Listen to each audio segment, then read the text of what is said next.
everyone, Novels Wonderland here. Thank you all for the love and support you've shown me and the channel. The apocalypse begins in the Marvel Universe, Chapter 177 to 186. Chapter 176. The extremist Daredevil. 1142 words after an exhausting, brutal battle, the Ghost Rider's infernal flames were finally burned out. The last of his hellfire sputtered and faded, leaving only the sound of his labored breathing. Marcus's final strike, a precise, merciless slash that cleaved him cleanly from head to waist, became the blow that broke the spirit of Vengeance's mortal shell. When the flames died, the skeletal demon collapsed, reverting to his human form, Johnny Blaze, bloodied, charred, and utterly spent. His limp body fell among the shattered remains of Iron Man's dismantled armor, motionless on the blood-stained street. Marcus stepped over the wreckage and looked down at him. Retracting his adamantium katana, he noticed the faint hum of a damaged arc reactor among the debris. He picked it up, embedded it into his own armor with a low metallic click, and glanced once more at the unconscious Blaze, without delivering the finishing blow. It wasn't mercy that stayed his hand. It was futility. The spirit of vengeance couldn't truly be killed. The Ghost Rider's core, the spirit of vengeance itself, was a divine construct, born of heaven's own judgment. It possessed the essence of immortality. Only God himself could erase it. Even when reduced to dust or ash, the Ghost Rider would always return. His hellfire body could regenerate from missiles, plasma cannons, or total disintegration. Even if the human host, Johnny Blaze, were to die, the spirit could resurrect him, drawing his soul back from heaven or hell through dimensional transference. Marcus understood all of this. Killing Blaze's human shell would achieve nothing, it would only invite the spirit back, angrier and stronger than before. And as for using the zombie virus on him, that was far too dangerous. Infecting a being touched by divine energy could result in an outcome beyond imagination, something neither living nor damned. Best not to test it. So Marcus left him alive. Not out of kindness but out of strategy. A living Ghost Rider was a subject to study, a weapon to dissect. The scientists under his command would find a use for him soon enough. With that threat neutralized, Marcus turned toward the next phase of battle. Back on the military highway, chaos reigned. The clash between the zombie legions and the surviving superheroes had reached its boiling point. The last of the Thunder Beasts, more than a dozen massive bioweapons, thundered down the roads, their armored hides glowing faintly under the heat of their internal reactors. They charged fearlessly into the human defensive lines, smashing through first-generation Sentinel robots and scattering squads of soldiers like insects. With the Ghost Rider gone, the superheroes had lost their only weapon capable of wiping out hordes of enemies in an instant, the penance stare. Now, every victory had to be earned through sheer grit and physical power. And it was taking its toll. The mighty Wonderman fought two Thunder Beasts at once, gripping their massive pincers with both hands. His muscles bulged like steel cables as he lifted both creatures off the ground, beasts that weighed over 30 tons each spun on his heel, and hurled them through a nearby skyscraper. The building collapsed in a thunderous cascade of dust and fire. Buried under tons of concrete and steel, the two beasts were crippled, pinned, and unable to self-destruct, a rare stroke of luck. Elsewhere, Captain America and Black Panther were battling another beast together. The Panther, clad in his indestructible vibranium suit, met the creature's full-speed charge head-on. The vibranium absorbed the enormous kinetic energy, allowing him to withstand the blow unscathed. Captain America, seizing the moment, vaulted onto the beast's head, and wedged his vibranium shield between the armored plates of its crown. "Black Queen," he shouted. Replied a young woman with a cropped haircut, and eyes like molten fire. Energy rippled around her as she raised her hands. Heat and kinetic force converged around her palms, and shot forward, striking the embedded shield like a divine hammer. The impact turned the shield into a projectile, driving it through the Thunder Beast's skull. Before the creature could detonate, the superheated energy inside ignited, inflating its body like a balloon until it exploded from within. When the smoke cleared, the captain called his shield back with the magnetic mechanism in his gauntlet, and the trio immediately turned toward the next threat. Together, they had slain several thunderbeasts using this deadly combination. Above them, the Sentinel drones fought a relentless aerial battle. The chasers, enhanced biosoldiers, had adapted, using their mutated limbs to scale skyscrapers. From there they fired EMP weapons directly into the Sentinels, disabling one after another. The Sentinels responded with heavy rocket fire and Gatling barrages, shredding the chasers in equal measure. The result was a bloody stalemate, both sides dwindling rapidly. Amidst the carnage, Marcus's gaze fell upon two familiar faces, the Punisher and the Daredevil. The Punisher, as always, was a storm of gunfire and precision, mowing down zombies with unerring accuracy. But it was Daredevil who drew Marcus's attention. Something about him was. The man who once fought blind now stood with eyes wide open, burning with a fierce, unnatural light. In his hands, his twin batons glowed a fiery orange-red, each strike leaving trails of molten heat in the air. He was stronger. His movements no longer belonged to a mere human.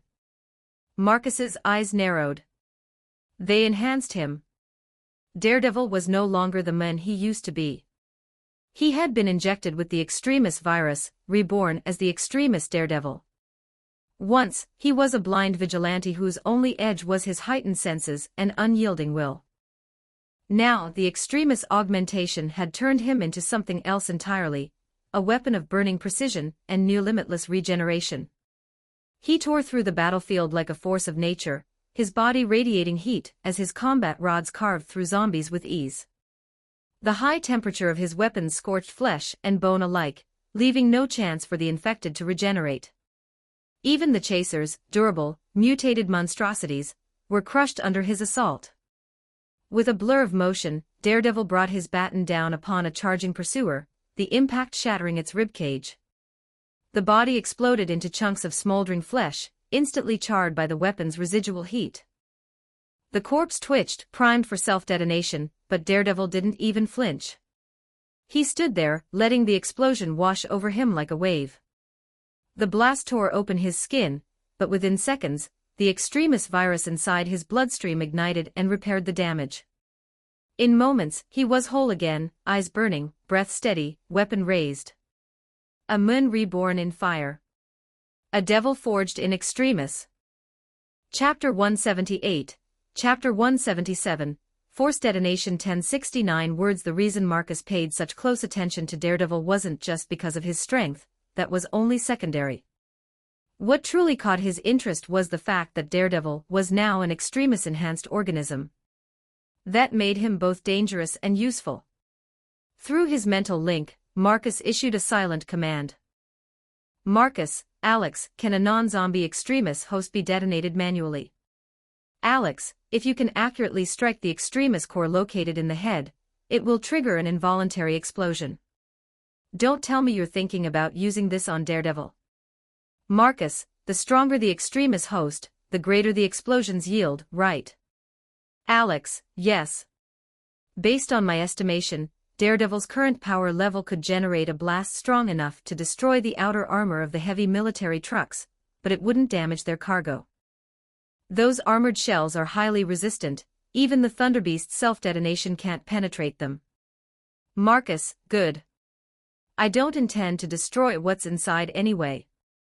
Once his plan was confirmed, Marcus's strategist, the Winter Soldier, immediately acted. He coordinated the Extremis creatures, directing the Thunderbeasts and Chasers to subtly shift positions, separating the other superheroes from Daredevil. Bit by bit, they drew the defenders away until Daredevil was left fighting alone in an open pocket of the battlefield. The vigilante didn't seem to care. Wielding his blazing dual batons, Daredevil was a storm of motion, cutting down every zombie that dared come close. One of the chasers lunged, claws raised high to crush him. Daredevil blocked effortlessly, deflecting the blow and driving his baton through the creature's heart in one swift counter. The instant the chaser died, its Extremis self-destruct program activated. A pulse of orange-red light burst from its chest, followed by a violent explosion that engulfed Daredevil in flame. But for a being infused with the Extremis virus, such a blast was nothing. He walked out of the smoke unharmed, the burns on his skin already knitting together under the virus's regenerative effect. The explosion had done no damage, but it had served its purpose. It created a perfect, momentary smokescreen. As the haze enveloped the battlefield, Marcus emerged from beneath the ground behind Daredevil, blade in hand, a carbon steel alloy sword glinting with deadly precision, and thrust it straight toward the back of Daredevil's skull. However, Daredevil was no ordinary opponent. Having spent his life in darkness, he had never relied on his eyes. His radar sense mapped every movement around him, allowing him to perceive Marcus's killing intent even through smoke and fog. At the very moment Marcus's blade struck, Daredevil twisted and raised his weapon. Metal clashed against metal, scattering a shower of golden sparks mere millimeters from his face. Before the sparks had faded, Marcus's left hand had already drawn his adamantium katana. With a burst of lightning and blood flame, he swung again, a devastating downward strike aimed directly at Daredevil's head. If stealth failed, then brute strength would finish the job. But Daredevil, now empowered by Extremis, was far from helpless. His twin batons snapped apart and reconnected by a chain, forming his iconic Devil's Nunchaku. He crossed the weapon and blocked both blades at once, the clang of metal echoing through the smoke. Even under the might of an adamantium blade, Daredevil's weapon held firm, forged from an unknown alloy. It was one of the legendary arms of the Marvel world, unyielding even under immense pressure. But Marcus was no longer the inexperienced fighter he had once been. After countless battles with heroes and monsters alike, his strength and precision had reached terrifying levels. He suddenly spread his arms apart, wrenching the locked weapons outward. Daredevil's nunchaku followed the force, his defense collapsing and his centerline completely exposed. Marcus seized the opening. He lunged forward, smashing his head downward like a hammer, a metal-reinforced headbutt. Daredevil, refusing to back down, met it head-on. Their skulls collided with a deafening crack. Sweat, blood, and sparks flew in all directions. For an instant, they were locked together, and then came the sound of something sharp piercing bone. Marcus's forehead had transformed into a metal spike, thrusting clean through Daredevil's skull, and annihilating the Extremis core embedded within his brain. The light in Daredevil's eyes flickered, then turned red. Without the core's regulation, the Extremis virus inside his body went berserk. His flesh began to glow, veins pulsing like molten iron. From a distance, Captain America's expression darkened. Within seconds, Daredevil's body became a furnace of energy, his skin radiating an intense orange-red light. And then boom. A deafening explosion split the ground. A massive crimson mushroom cloud erupted upward, flooding the entire area in blinding light. The shockwave vaporized everything within hundreds of meters. The blast silenced the battlefield. Superheroes and zombies alike were hurled through the air. Those too close to the epicenter vanished instantly, reduced to dust. Captain America crouched behind his vibranium shield, absorbing the brunt of the explosion. Beside him, Black Panther withstood the inferno with his vibranium armor, the suit absorbing the tremendous kinetic force. When the flames and shockwave finally dissipated, the world was quiet again. What had once been a city block was now a smoking crater, a wasteland of twisted steel and crumbling concrete. The undead, the chasers, and even the sentinels had been reduced to fragments beneath the ruins.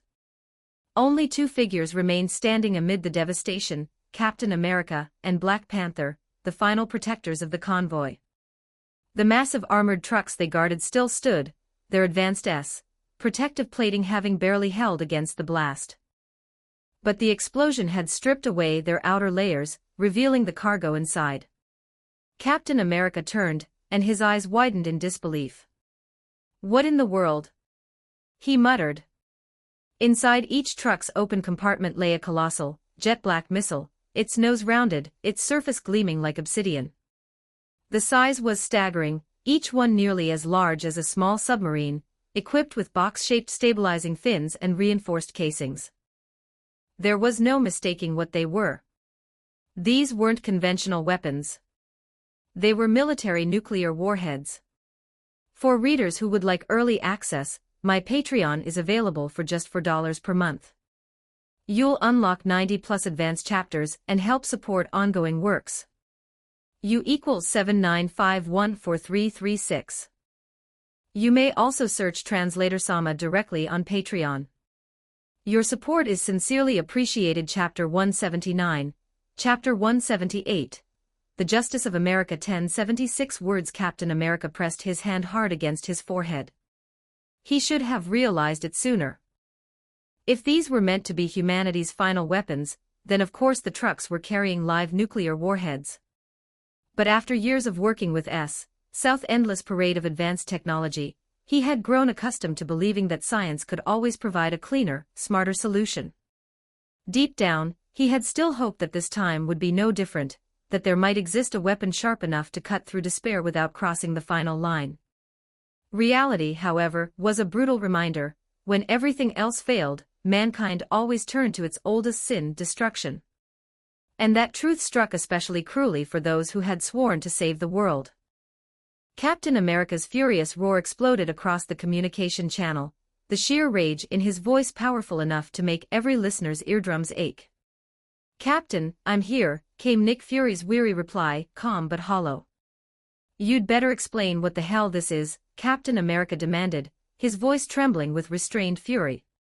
Fury's composure forced him to steady his own voice, but no amount of discipline could suppress the storm brewing inside him.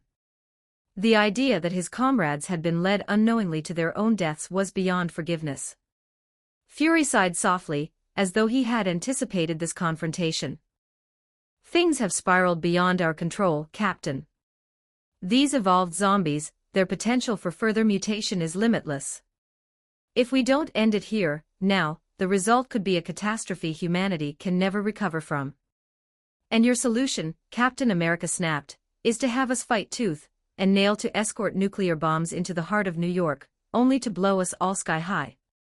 That's your plan for saving the world?" Fury's tone hardened. "Then tell me what else we can do, Steve. Should I keep sending soldiers to die in the streets? Should I sit back and let the infection grow until it gives the rest of the world an excuse to nuke New York themselves?" He drew a deep breath, forcing calm back into his words. "I've already reported the zombie evolution data to the World Security Council. Emergency Assembly is meeting as we speak. You and I both know what their final decision will be." The mention of the United Nations made Captain America's heart sink. He understood the gravity of the situation, yet it didn't make Fury's decision any less abhorrent. To him, America turning its own weapons on its own soil was a sin that could never be justified. "Then warn them," he shouted. "If any country authorizes a nuclear strike, we treat it as an act of war. Even if we have to stand alone, we will protect our land." "You're still as idealistic as ever, Captain," Fury said with a faint, bitter smile. "Yes, nuclear deterrence might keep the other nations from acting rashly. But what then? These creatures are evolving faster than we can contain them. They'll break through the quarantine soon. When the truth reaches the public, when they see their cities fall and realize what we hid from them, do you really think civil chaos will be less destructive than a nuclear strike? Then we end it before that happens." Captain America barked. "The zombies are being controlled by HYDRA, through those mental command helmets, right? If we find their control center and destroy it, their army collapses into chaos. Without coordination, we can finish them off." Fury gave a tired, almost pitying laugh. "You think I haven't considered that? But how, Captain? How do we find their control hub in this wasteland? The X-Men and the Fantastic Four already died trying to breach those zones. Every squad we've sent has been wiped out. Our forces are exhausted. What army do you expect to fight this battle?" Captain America's answer was immediate, unwavering. He stood tall, though only Black Panther now remained beside him. Yet when he spoke, it was as if an invisible army of heroes stood at his back. Fury couldn't help but smile, weary but almost proud. As a realist, he had long since stopped believing in impossible odds. But Captain America, he was the impossible. Still, Fury's voice was grave as he gave his final warning, "We're going to lose. Then we'll lose together." With that, Captain America ended the transmission. At that moment, his choice could not have been more selfish, nor more human. He had placed America's honor and the fate of the world on the same scale, and chosen the one he could not bear to see fall. It was reckless. It was irrational. It was Captain America. The embodiment of a nation's conscience, the unshakable spirit of American justice. Turning to Black Panther, he spoke with renewed resolve. "King T'Challa, I've heard you're as brilliant a scientist as you are a warrior. That vibranium suit you wear, it's your own creation, isn't it? Tell me, can you dismantle the detonation systems on these nukes?" Black Panther examined the trucks silently, his gaze tracing the intricate mechanisms of the warheads. After a moment, he nodded slightly. "I can try," he said, voice measured. He knew full well he could succeed, but what he questioned was the wisdom of doing so. "But Captain, are you sure this is the right path?"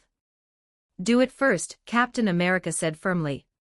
"We'll decide right and wrong later."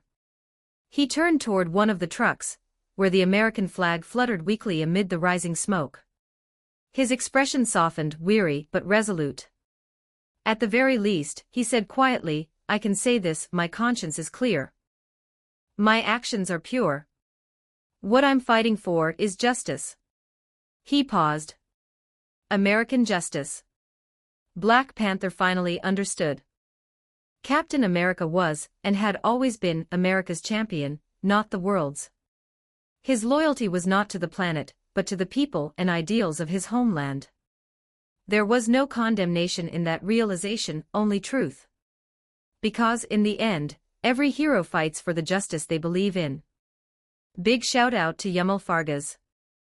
A heartfelt thank you to Yumel Fargas for joining my Patreon and supporting this journey.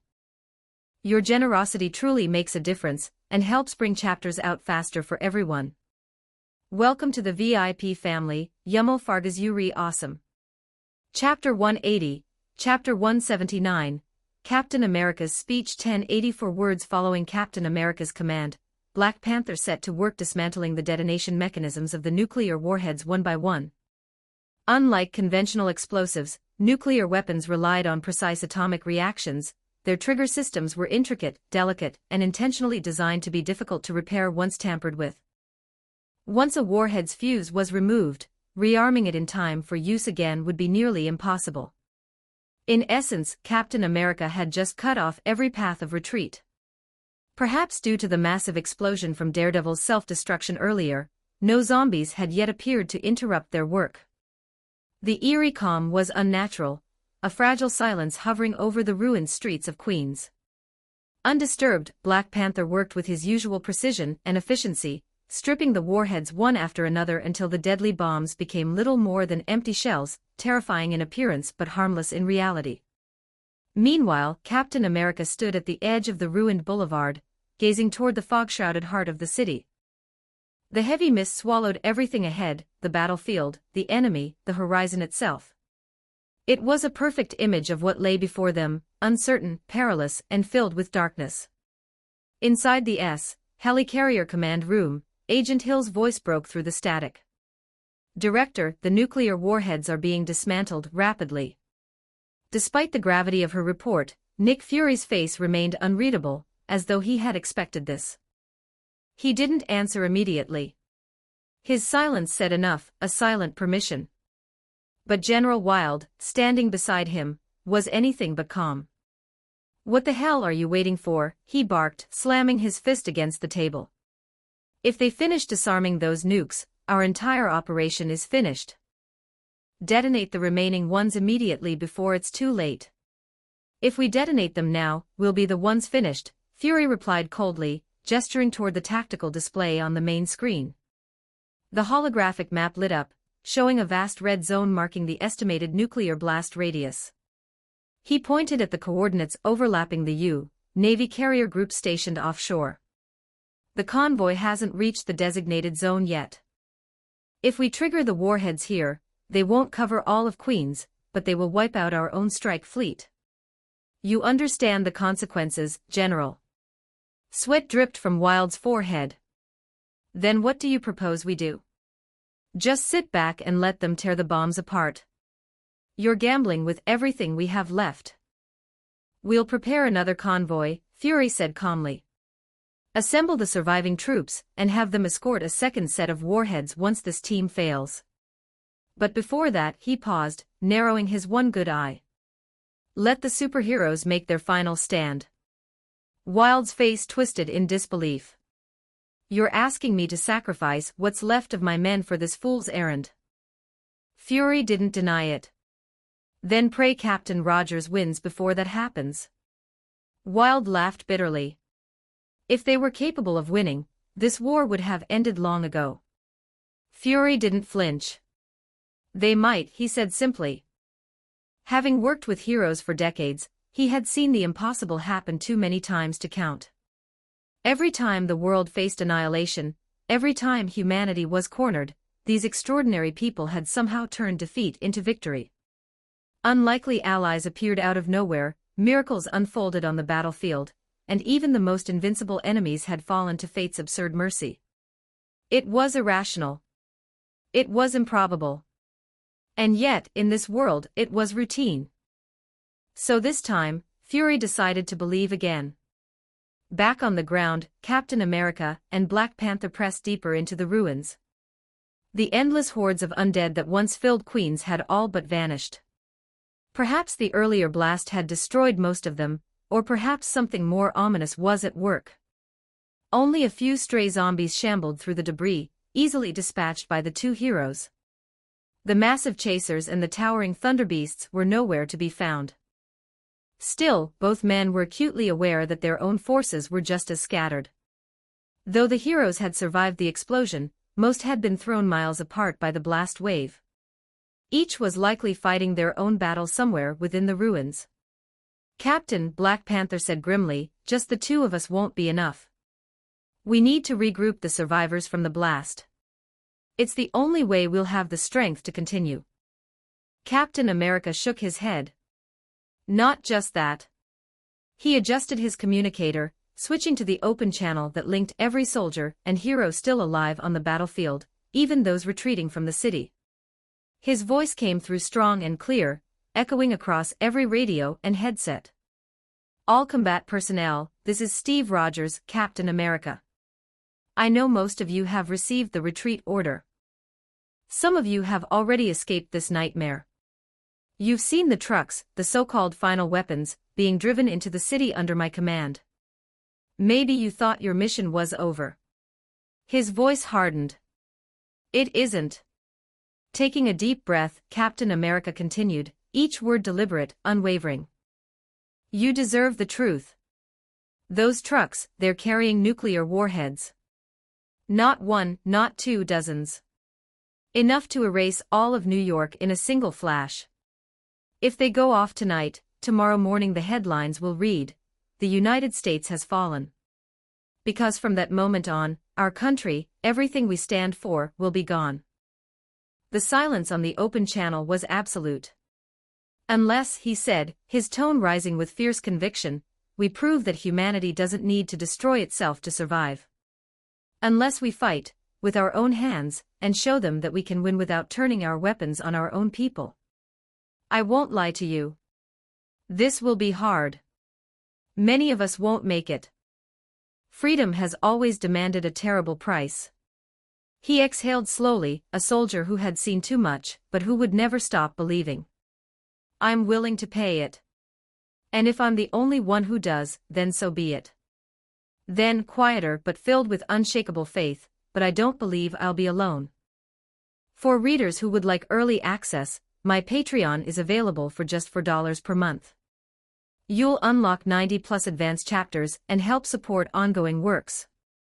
U equals 79514336. You may also search Translator Sama directly on Patreon. Your support is sincerely appreciated. Chapter 181, Chapter 180, The Final Plan. 11:29 words. The soldiers listened in stunned silence as Captain America's voice echoed through their radios. None of them had imagined that the situation had become this dire. As trained military men, they had been conditioned countless times to put the survival of their nation above their own lives. So even though many of them had just narrowly escaped death, the moment Captain America's words reached their ears, the fire of patriotism reignited in their hearts, burning hotter than fear itself. One soldier instinctively raised his assault rifle, glancing at his commanding officer. "Sir, what are your orders?" The officer hesitated, shaking his head. "I don't know." Orders were orders. No one had the right to act without them. Disobeying command in the military wasn't something solved by a few days in the brig, it was a crime of treason. Yet before either man could say another word, soldiers all around them were already moving. One after another, they grabbed their weapons, loaded onto hovercraft landing vessels, and prepared to set out. Determination burned on their faces, so fierce that no one could bring themselves to stop them. And this defiance wasn't isolated. It spread like wildfire. Across the entire carrier fleet, soldiers were breaking rank, arming themselves, boarding transport craft, and shouting to one another as the engines roared to life. Within minutes, chaos had turned into unity. Every hand was helping, every heart burning with conviction. Hovercraft after hovercraft launched into the sea, cutting through the waves toward the beaches of New York. The two officers who had hesitated moments ago exchanged one look, then wordlessly followed. At that moment, there were no ranks, no orders, only Americans ready to die for their country. Once again, thousands of soldiers surged toward New York's devastated shores, their landing craft slicing through the water like iron spears. They had forgotten their earlier retreat from Queens, their terror, their shame, the grotesque faces of the undead. Now there was only resolve. Only purpose. From the command deck of the carrier, General Wild stood frozen in disbelief. His eyes bulged as the impossible unfolded before him. His army was defying orders. "Stop them," he shouted into the radio, his voice cracking.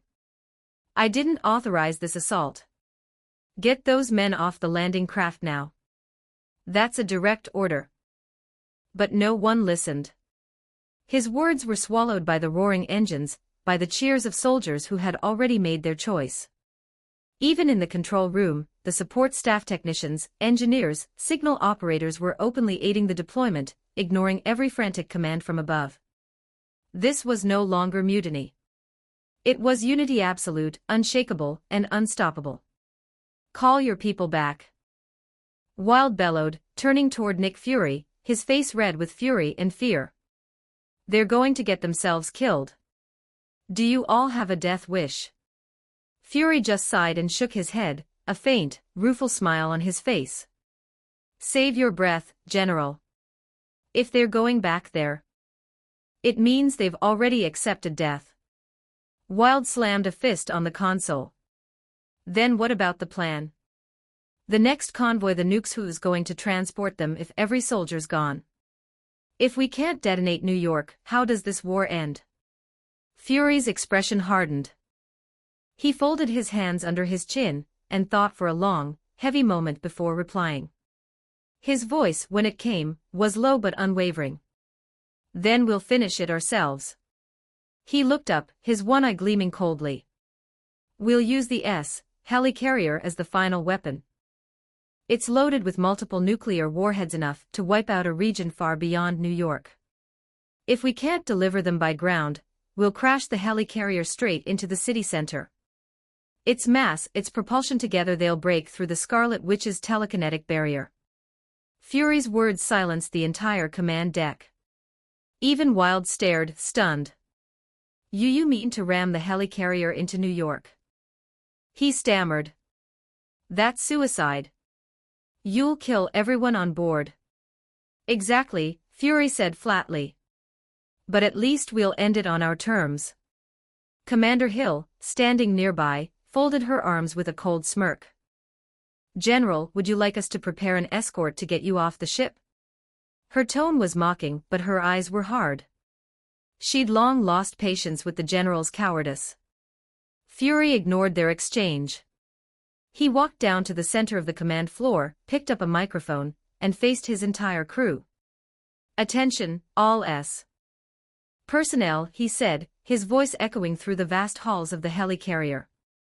This is Director Nick Fury. You all know what we're facing. The enemy is beyond anything humanity has ever fought before. If we do nothing now, those doomsday movies we laugh at will become reality.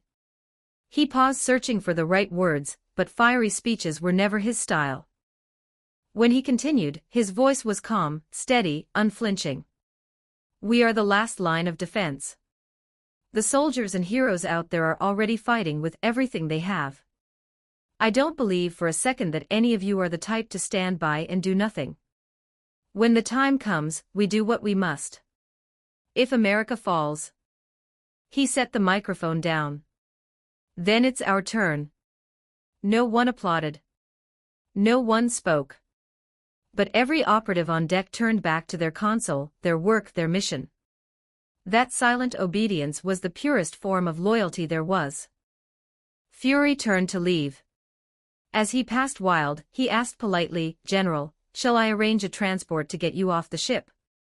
The general's lips trembled. "No need," he muttered, his body shaking. Queens, the battlefield. Marcus had recovered from the wounds of the earlier explosion. Drawing energy from nutrient injectors, he restored his body and observed quietly from the shadows. He hadn't expected Captain America to go this far to risk everything on a desperate charge. Nor had he imagined Fury would allow it. After all, the plan to destroy the zombie control center was based on little more than a guess, an unverified theory inspired by a captured control helmet.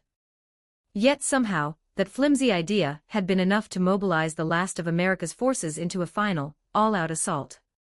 It was hard to tell whether to call it bravery or madness. But one thing was certain, Captain America's influence was undeniable. With nothing but conviction and a cause, he had moved an entire army. Marcus watched as the landing craft hit the beach, spilling soldiers into the fog. The battle cries echoed across the ruined city. "They're coming," he murmured. And then, with a faint smirk, he added under his breath, "if they're looking for the so-called control center." His gaze drifted skyward, toward the distant silhouette of the helicarrier hovering above the clouds. "They'll find it soon enough. It's right here." Chapter 182, Chapter 181, Helen's Dilemma. 1070 words under Captain America's command, the morale of the U. Forces surged once more. Soldiers, their spirits rekindled, advanced in unison toward the heart of Queens. Most of the zombies had already been withdrawn from the area. The few that remained were little more than sacrificial pawns left behind by Marcus to delay the Americans' advance, not to stop it outright. While Captain America led his men through the ruined city streets, a new report came in from the carrier fleet offshore, news that gave them their first real glimmer of hope. From the beginning of the war, Professor X had been using his immense psychic power to scan all of New York. Now he finally reported a breakthrough. "Captain," came the professor's calm, telepathic voice, "I've located the Scarlet Witch. She's inside a psychic amplification chamber, a massive spherical structure. If your forces can reach it and disrupt the machine from the outside, I can break her hold over the airspace and regain control for our side." "Thank you, Professor," Captain America replied, the relief evident in his voice. "If that machine is as vital as you say, it's likely the heart of Hydra's operations." He turned to his troops, stepping up onto the wreckage of a collapsed wall. Raising his voice, he shouted over the roar of engines and gunfire, "Soldiers! We've found the enemy's command center. Once we break into their control hub and take back command of the zombie horde, they lose everything. This war ends today," roared the soldiers in unison. Their battle cries echoed through the mist-choked ruins. The fear and exhaustion that had haunted them for so long were swept away, replaced by a fierce, defiant pride. In this moment, they were warriors again, ready to die for their country, for victory, for hope. Hidden in the shadows behind them, Marcus watched and listened, his expression somewhere between amusement and pity. "They're surprisingly optimistic," he murmured. From a certain perspective, he supposed Captain America was right. The Scarlet Witch's location was technically the headquarters of the undead army. But the idea that they could seize control of the horde, that was pure fantasy. Through the mental link, the Winter Soldier's voice replied dryly. If they didn't believe that, they'd have no reason to fight at all. Knowing the truth would only crush them. Their belief is the only thing holding them together. Marcus nodded slightly. And even if someone did tell them the truth, they wouldn't believe it anyway. They're too devoted to their illusion of heroism. So be it. If they need a target, we'll give them one. He paused. Winter Soldier, what's our remaining force count? Only 104 chasers, a single Thunder Beast, and roughly 150,000 ordinary zombies, came the report. Driving them out completely is impossible at this point. It doesn't matter. Throw everything we have left into the fight. Marcus's tone was cold and final. And what about Hawkeye's squad? Standing by, ready to move on your signal. Then we'll let Dr. Helen Cho's masterpiece finish the job.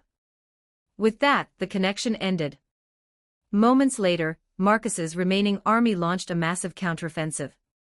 The ground trembled as the last Thunder Beast charged forward, its enormous pincers cutting a path through the ranks of soldiers. Its armor, like molten metal, shimmered beneath the flames of war. Having fought the Thunder Beasts before, the troops were no longer the terrified rookies they once were. Calmly, they dispersed on cue before the monster reached them. Those unfortunate enough to be struck head-on had no chance, but the sacrifice allowed others to flank and fire at its joints and weak spots. Their bullets couldn't kill such a creature, but they could slow it down, and in battle, even a moment's hesitation could mean the difference between life and death.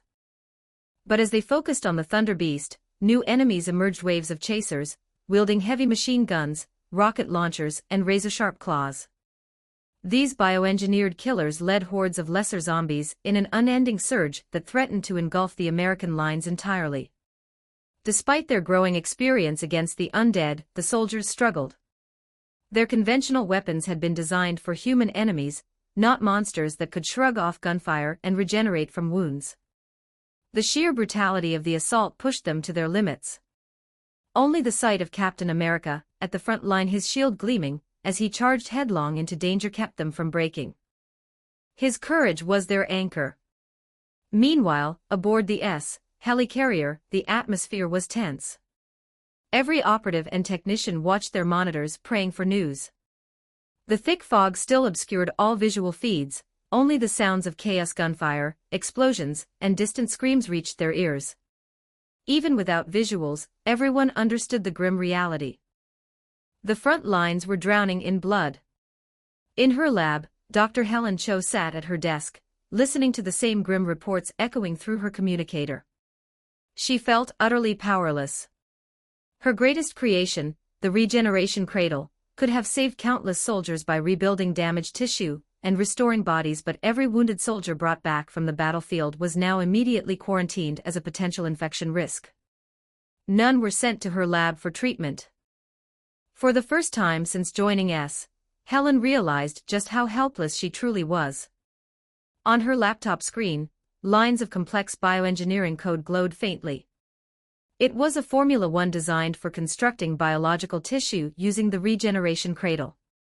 The data had come from a fellow scientist who once collaborated with her on the project. Within those lines of code lay a radical proposal: combine the zombie control helmets with zombie virus tissue to create living bioweapons entities that could be mass-produced, remotely controlled, and deployed instantly on the battlefield.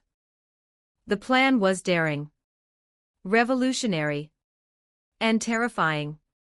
If implemented, it could have turned the tide of the war, but Nick Fury had shut it down immediately. Too dangerous, he'd said. Now, all Helen was allowed to do was theoretical research, using the control helmet schematics for simulations, nothing more. But theory was meaningless to her while soldiers screamed and died outside her lab.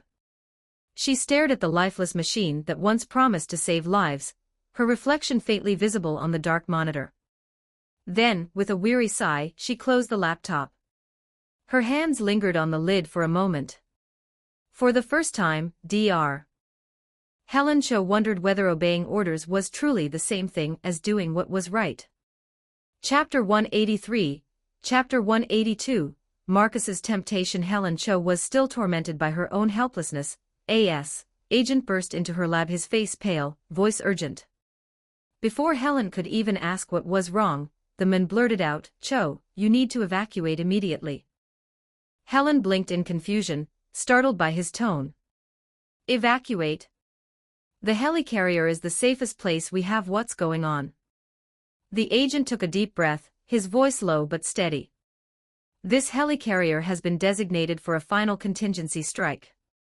It's set to crash directly into Queens to trigger the nuclear warheads. When that happens, no one aboard will survive. You're not a combatant, Doctor. You've been cleared for evacuation." The words hit Helen like a bolt of lightning. The helicarrier is going to crash into New York to detonate the nukes. That's insane. Everyone aboard will die. Who could possibly? Why would anyone come up with such a plan? "Please, Doctor," the agent urged, trying to calm her panic. "It's only a contingency. The order hasn't been confirmed yet." Then, seeing that she was still trembling, he reluctantly explained the full situation: the desperate state of the war, the President's authorization, and Director Fury's grim decision. Only then did Helen begin to regain her composure, though her face remained pale. "If Captain America's forces fail, this ship becomes the fail-safe," she murmured. "Must it really cost so many lives?" The agent's lips curved in a faint, weary smile. His eyes held the quiet acceptance of a man who had already made peace with death. "Someone has to see this through. If Captain Rogers can't, then it falls to us. It's our duty, Doctor. But for your safety, please come with me to the flight deck. We'll get you off this ship before that order ever comes." Helen's gaze wavered, then hardened with sudden resolve. Before the agent could react, she bolted past him and ran down the corridor. He simply sighed, shaking his head. "I figured as much," he muttered, watching her vanish into the chaos. Helen sprinted through the helicarrier's vast interior. Around her, the once orderly halls of S were in complete disarray. Personnel rushed in every direction, carrying crates, data drives, and classified documents. Files littered the floors. Alarms blared overhead. In the midst of the evacuation frenzy, Helen realized the truth: the great S helicarrier was falling apart both figuratively and literally. But she couldn't leave. Before she fled this doomed ship, there was one person she had to see. After what felt like an eternity of running, she reached her destination, the detention chamber. The massive cylindrical glass prison stood untouched in the center of the room, unaffected by the turmoil outside. The silence inside the chamber was almost suffocating. When Helen saw the man within, she exhaled in relief, then frowned.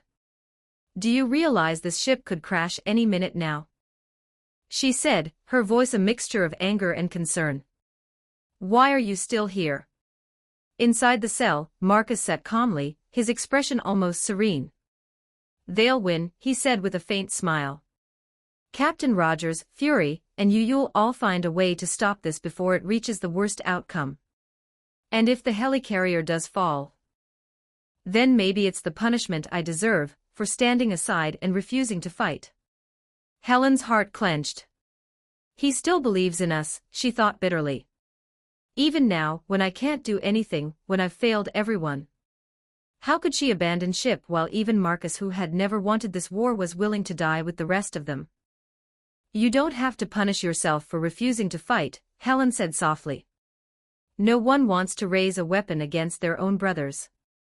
That isn't cowardice, it's humanity." Marcus chuckled faintly, shaking his head. "Don't worry. As long as Captain America succeeds, no one on this ship will have to die. The government will survive this crisis, too. There's always a way to avert disaster. That's what superheroes do, isn't it?" "Another way," Helen murmured, her thoughts drifting to the secret formula on her laptop, the one that could turn the tide of war using the regeneration cradle and zombie control technology. Theoretically, it could save them all. But almost immediately, she rejected the thought. She had never disobeyed an order from Fury. Even now, with the world on the brink, her obedience held her back. "They've chosen a tragic path," Marcus said suddenly, his tone colder now. Even if they win this battle, they'll pay for it. You know how this works, Helen. The government won't celebrate them, it'll condemn them. To the world, they'll be heroes. But to their own country. He smiled thinly. They'll be criminals. Helen's eyes widened. They're fighting to save America. How can anyone blame them for that? Marcus's gaze was calm, but his words cut like ice. Because someone must be blamed. Thousands of soldiers are dead, and the existence of the zombie virus can never be made public. So what happens when the real enemy can't be revealed? The government will create a scapegoat. He paused. Captain America and his rebellious heroes are perfect for the role. But that's... It doesn't matter, Marcus interrupted softly. No matter what happens out there, they won't be remembered as saviors. The story will be rewritten. And in the end... He smiled, but there was no warmth in it. They'll never be the heroes who saved America. Helen stood there, speechless, staring at the moon in the glass cell. For the first time, she saw something behind Marcus's calm demeanor, something darker, more dangerous. And she realized, with a chill, that every word he had spoken was true. For readers who would like early access, my Patreon is available for just $4 per month. You'll unlock 90+ advanced chapters and help support ongoing works. U equals 79514336. You may also search Translator Sama directly on Patreon. Your support is sincerely appreciated. Chapter 184, Chapter 183, Making a Decision. After hearing Marcus's conclusion, a far darker thought crept into Helen's mind. With hesitation and anxiety in her voice, she finally asked, if that's what happens when they succeed, then what if they fail? Marcus gave her a faint, sardonic smile before asking in return. Tell me, then who do you think they'll blame when America launches a nuclear strike on its own soil? Option 1, the zombie army the public must never learn about, or Option 2, the soldiers who disobeyed orders and acted on their own. If you were a politician, which would you choose? There was no real choice at all. Even Helen, no expert in politics, could easily guess who would be made the scapegoat of such a catastrophe. If Captain America's unit somehow achieved victory, perhaps they might one day be vindicated. But if things went the other way, if S helicarrier crashed into New York and triggered a nuclear explosion, then the captain and every brave soldier under his command would forever be branded as the ones who destroyed America. The more Helen thought about it, the colder her heart grew. She finally realized the consequences of failure were far worse than she had imagined. The heroes and soldiers who were fighting desperately to save their nation would, in the end, carry eternal infamy, dead or alive. It was a tragic fate. Unable to hold back any longer, Helen took a deep breath and revealed her final card. Marcus, I might have a way to stop this crisis.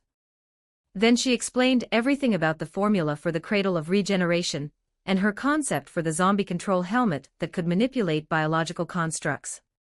After a long and tense explanation, Helen exhaled deeply, as though a weight had finally been lifted from her shoulders. Lowering her head, she asked softly, Marcus, if it were you, what would you do? Marcus folded his arms, his expression unreadable.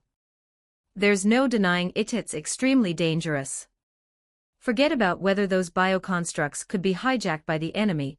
The very act of creating them on your own will seal your fate. You'd share the same end as Captain America, driven by the desire to save your country, only to be condemned as the one who destroyed it. He didn't rush to praise her plan. Instead, he carefully painted the nature of her actions in a way that he knew would stir her resolve. Helen wasn't the type to fear punishment. By comparing her path to that of Captain America, Marcus knew exactly how to ignite her determination. Just as he expected, Helen didn't back down. Her eyes burned with conviction as she declared, I'm not afraid. If there's even a chance I can help Captain America and the others, then it doesn't matter what happens to me. Don't be so quick to decide, Helen, Marcus said with a faint tone of concern, though his smile betrayed a hint of manipulation. Maybe your choice isn't the right one, but one thing is certain.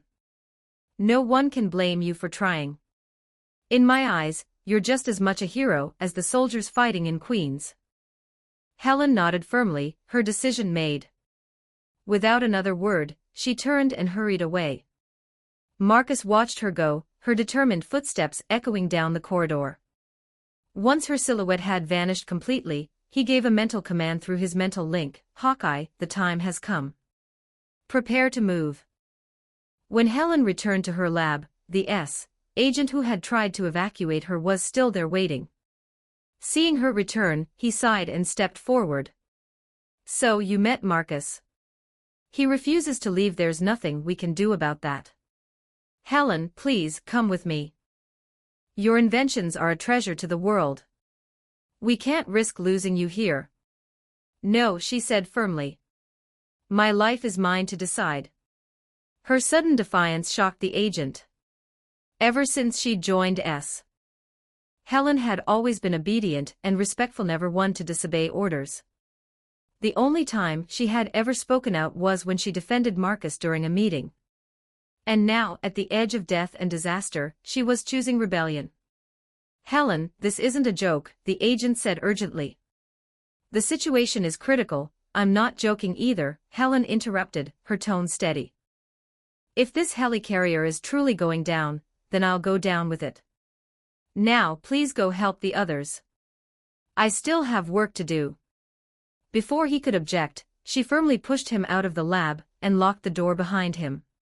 It was the most defiant act she had ever committed in her entire career, but what she planned next was far bolder. She reopened the laptop containing the cradle of regeneration schematics and retrieved several vials of zombie blood from the freezer. To her left lay the prototype of the zombie control helmet designed under Nick's supervision. "Marcus. Captain. I'll do what I must," she whispered to herself. Under her command, the entire lab came alive. 10 cradle of regeneration units powered on simultaneously, each one glowing with a brilliant blue light. The mysterious formula's biostructures began taking form, rapidly replicating within S very walls. Meanwhile, the battle in Queens raged on with unimaginable intensity. Captain America's forces were suffering heavy losses by modern military standards. They should have already ordered a retreat to regroup. Morale should have crumbled long ago. But retreat was no longer an option. The soldiers had nothing left but grit and fury, and they fought with everything they had. Each advance came at a terrible cost, yet they pushed forward inch by bloody inch toward the new Umbrella Tower.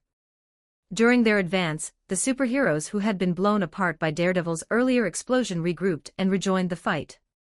With their return, the tide began to shift. The formidable Thunderbeasts and relentless chasers could no longer maintain control of the battlefield. Their numbers dwindled, and the resistance against Captain America's forces weakened steadily. Chapter 185, Chapter 184, Information Lockdown, Hold the Line. "We're almost there," Captain America shouted, smashing his shield through a chaser's skull, and rallying his men with every ounce of strength he had left. The battle between the forces and the zombie horde was brutal beyond imagination. Still, through sheer grit and unyielding determination, the soldiers pressed on. No matter how many comrades fell beside them, this last bastion of America's hope refused to stop. They advanced relentlessly, undaunted, unstoppable. And finally, after what felt like an eternity, their destination came into view. The structure that Captain America had long suspected to be Hydra's new headquarters, the new Umbrella Tower, slowly emerged from the smoke and chaos. Just as Professor X had described, a massive hemispherical dome sat atop the building, glowing with an orange-red light like a miniature sun. On its surface pulsed a distinct crimson energy, an unmistakable sign that this was where the Scarlet Witch was controlling the aerial dominance over New York. "Professor, I've got eyes on the target. The Scarlet Witch is definitely in that dome. She's projecting a strong energy barrier. Based on my last encounter with her, I doubt our firepower will be enough to break through." The sight brought back grim memories of Sokovia's siege, when they'd barely managed to breach her defenses, and only because of Marcus's surprise intervention. But now, her power was clearly far greater than before. Breaking through from the outside seemed almost impossible. Professor X's calm voice came through the comms. I can briefly disrupt her concentration, which should weaken the barrier's strength. That will be your only window to destroy the device. However, she's drawing energy from an extremely potent source. Without the cerebro amplifier, I won't be able to hold her for long. You'll need to act fast. And remember, do not rely on airborne attacks. Even a small telekinetic shift from her will throw your trajectory off course. Understood. Captain America replied firmly. It didn't matter how great the cost, this was their only chance. And his real objective wasn't just the Scarlet Witch. Somewhere inside that building was the zombie command nexus, the key to turning the tide of this entire war. Meanwhile, aboard the helicarrier, Nick Fury and his command crew were closely monitoring the frontline situation. But ever since Captain America had commandeered the bulk of their forces, Fury's authority had become limited. All they could do now was provide tactical support, blindly guiding troops from afar, with no air cover or orbital surveillance. It was little more than throwing a cup of water on a wildfire. Suddenly, the lights overhead flickered. The tense crew immediately looked up in confusion. Power malfunctions were rare but not unheard of, except this was the helicarrier, one of the most secure facilities in the world. Any anomaly here was cause for alarm. Run a full check on the power grid. Verify whether the alert system is still operational, Fury ordered sharply. His instincts always told him to expect the worst. He motioned to Hill to conduct a full security sweep in case of infiltration. Unfortunately, this time the infiltrator wasn't an outsider unfamiliar with the ship's layout. It was Hawkeye, a veteran agent who had lived and breathed this vessel for years. Hill's fingers flew across the keyboard, her face tightening as she quickly pieced things together. Director, our security system's been hacked. The alert network is full of false signals. It looks fine on the surface, but most of it's fake. The real alarm grid was completely disabled several minutes ago. Fury's brow furrowed deeply. Impossible. Tony designed this system himself. Hydra doesn't have the tech to breach it. Our network's completely isolated, no external channel access, not even Stark could hack in remotely. That means... His eyes widened as realization struck. Fury snatched up his microphone and shouted. Personnel, this is not a drill. We have intruders on board. All combat units to full alert. Engage on sight. But his warning came too late. Hill's voice cut through the noise, her tone rising in alarm. Director, our communication channels are compromised.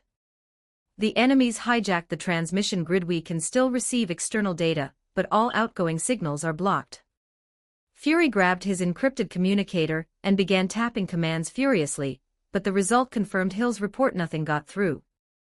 Every transmission attempt was intercepted and contained by their own systems. The helicarrier was now completely sealed off, a massive steel coffin drifting in the sky. No one outside would know what was happening inside. Then came a cascade of frantic status reports. Director. The navigation system's malfunctioning. We've lost manual control of the helicarrier. Weapon systems offline. All on-board weapons are locked by safety protocols. We can't fire. Flight deck launch mode disabled. None of our aircraft can take off. Who the hell is hacking us? Fury growled. It didn't make sense. But he had no time to analyze. The situation was escalating fast. The enemy's trying to take full control of the helicarrier. We need to warn the rest of the fleet. Hill, their target's probably the nuclear launch system. Order the troops to defend that section at all costs. Yes, sir. But Director, how do we warn them? Hill countered. Our comms are down, our aircraft grounded, even the control systems are dead. We can't reach anyone outside. Fury clenched his jaw, thinking fast. The helicarrier hovered too high for visual signals. No one would notice a flare or flag. Even if they did, it wouldn't convey what was happening. Then, after several tense seconds of silence, his one good eye narrowed. Can we confirm which ship Professor X is on? Yes, sir. I have his position. Fury's voice hardened. Arm a long-range singleman weapon and fire on the deck of his ship. Hill froze. You want to open fire on an Allied vessel? Fury's tone was grim. If that's the only way to tell them something's wrong.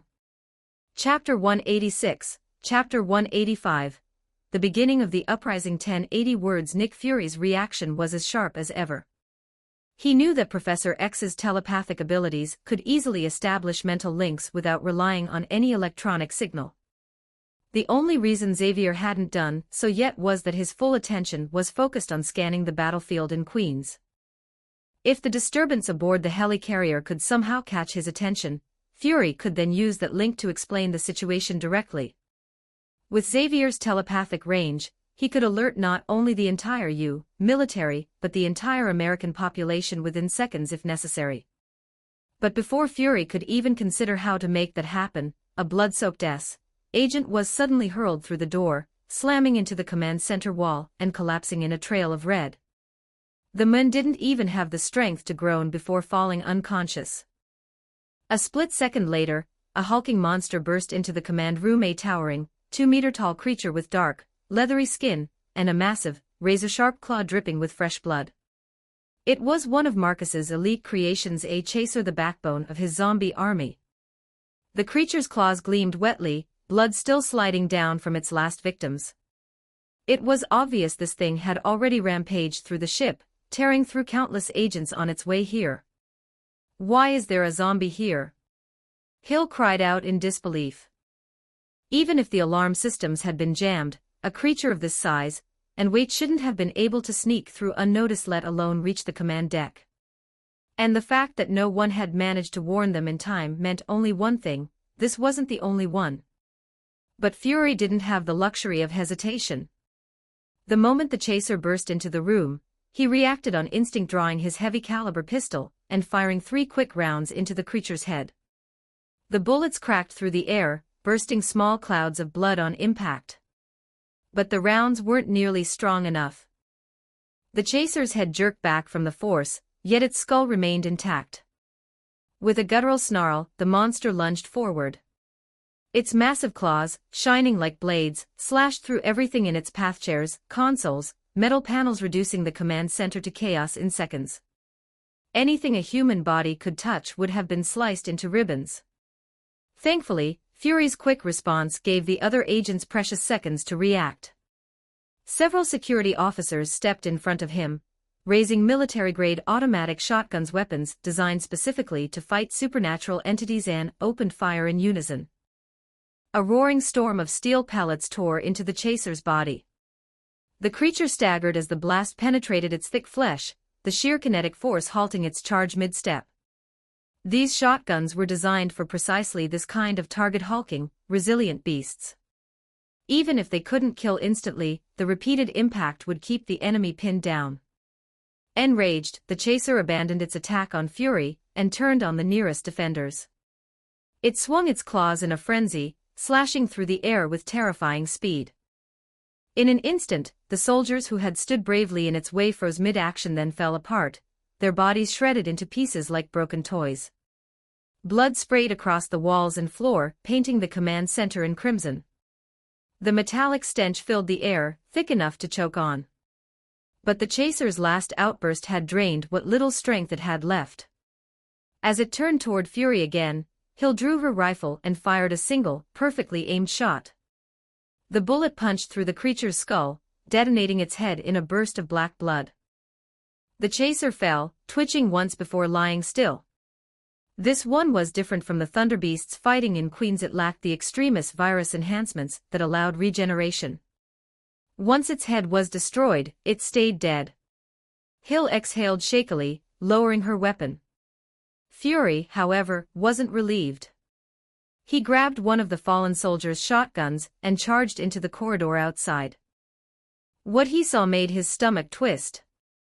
The hallways of the helicarrier were drenched in red. Dozens of agents and soldiers lay torn apart, their blood pooling beneath flickering emergency lights. Massive claw marks scarred the metal walls, some still fresh. Damn it, Fury muttered bitterly. How many people on this ship are even still alive? He clenched his jaw in frustration. He'd relied too heavily on automated alerts, too focused on the battle reports from Queens to realize that chaos had already consumed his own ship. The helicarrier, once a symbol of human power, was now a floating graveyard, its corridors silent except for the distant echo of dripping blood. No one outside knew what was happening here. No one was coming to help. Yet, even amid the carnage, Fury's mind remained steady. Returning to the command center, he barked orders with the precision of a man who'd seen the end too many times before. Everyone, combat or support staff alike, arm yourselves. Hill, take a team to find the source of the outbreak. Those things didn't come from outside, they were here already. Check the research labs and find out what the hell happened. Coulson, you take another squad to the flight deck. As I said before, fire on Professor X's ship to get his attention. Yes, sir, both officers answered without hesitation. Fury stayed behind. He had no choice. The helicarrier's nuclear weapons control system was housed in this very room. Without his authorization, no one could access the launch codes. As long as this room stood, they hadn't lost yet. Unfortunately, the situation was grim. Most of the remaining personnel were office staff, analysts, engineers, and communication officers. They had some combat training, but against something like a chaser, their guns were barely more than toys. Even Hill had to leave his side, taking what few capable agents they had left. Fury was now surrounded mostly by frightened civilians with weapons they barely knew how to use. The only small comfort was that the enemy would need time to secure full control of the ship's systems. That delay, however brief, was his only window to strengthen their defenses. Then, the sound of heavy gunfire echoed down the hall, the unmistakable roar of a Gatling machine gun. The vibrations shook the walls. Everyone in the command center froze, adrenaline spiking. They all knew what that meant. The zombies could use heavy weapons too. Every barrel in the room turned toward the door. The air grew thick with fear and tension as every finger hovered over a trigger. They held their breath, waiting for whatever came through that door.